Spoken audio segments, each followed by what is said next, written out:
Hello friend, नमस्ते प्रणाम। मैं हूँ आपकी मीनू। मैं आपकी अनीता। स्वागत करती हूँ दोनों देवरान जेठान अपने यूट्यूब चैनल पे। कैसे हैं आप सब? भगवान करे सब लोग स्वस्थ रहो, मस्त रहो, हंसते रहो, मुस्कुराते रहो, हम लोग को सपोर्ट करके आगे बढ़ावत रहा। तब ये सही ना भैया बनी गला हाँ। बैठा बा थोड़ा सा। तई जो खामे से गला बैठा बा। हाँ। एक चुटकुल्ला नाच गीत रह जाते कैसे लगा कमेंट में जरूर बताओ। जो बहुत चुटकुल्ला बा, मजेदार बा, एकदम धमाकेदार बा। हाँ, धमाकेदार बा। देखा हमारे लोग के पिए चला जाते हम कमाए। सास पूछती तो कैसे काव काव कही थे वही पे गीत बा। कैसा लगे कमेंट में जरूर बताओ जाओ। हाथ जोड़ के रिक्वेस्ट बा और प्यार दुलारा आशीर्वाद दे जाओ और आगे बढ़ावे की कोशिश कर जाओ। दीदी बहन लोग एक दूसरे के बात शेयर जरूर करो। रतिया राजा हमारे मधुबन के गए, रतिया राजा हमारे मधुबन के गए। हमारी सासुरानी हम ही से पूछ, हमारी ओ सासुरानी हम ही से पूछ। बहू घर बेटा हमारे कुछ दई के गए, बहू घर बेटा हमारे कुछ दई के गए।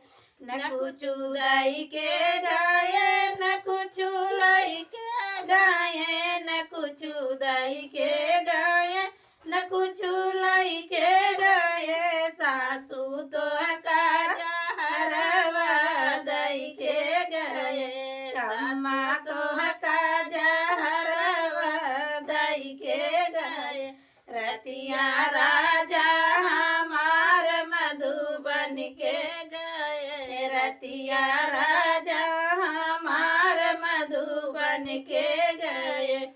हमारी जेठान रानी हम ही से पूछे, हमारी जेठान रानी हम ही से पूछे। छोटे को देवरा हमारे कुछ कही के गए, छोटे का देवरा हमारे कुछ कही के गए, छोटे का देवरा हमारे कुछ कही के गए।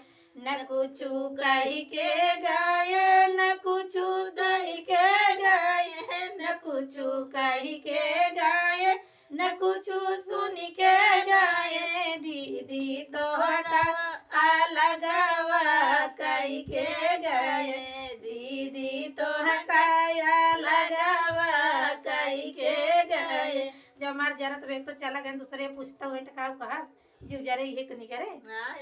झंझटा से बढ़िया साफ कही के। सही बात है।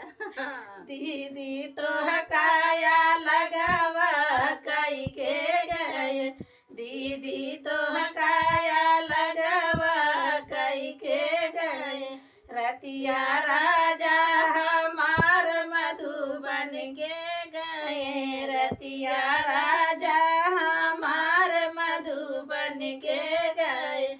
हमारी देवरान रानी हम ही से पूछे, हमारी देवरान रानी हम ही से पूछे। बोली छोटकी तो दीदी भैया हमारे कुछ कही के गए, दीदी भैया हमारे कुछ कही के गए।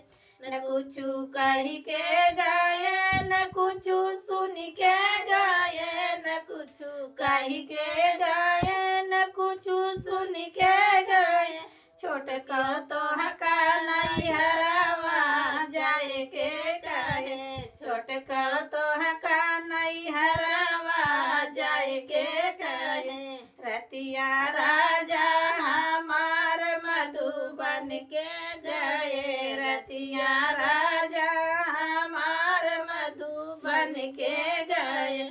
हमारी ओ ननद रानी हम ही से पूछे, हमारी ओ ननद रानी हम ही से पूछे। भाभी भैया हमारे कुछ कही के गए, भाभी भैया हमारे कुछ कही के गए।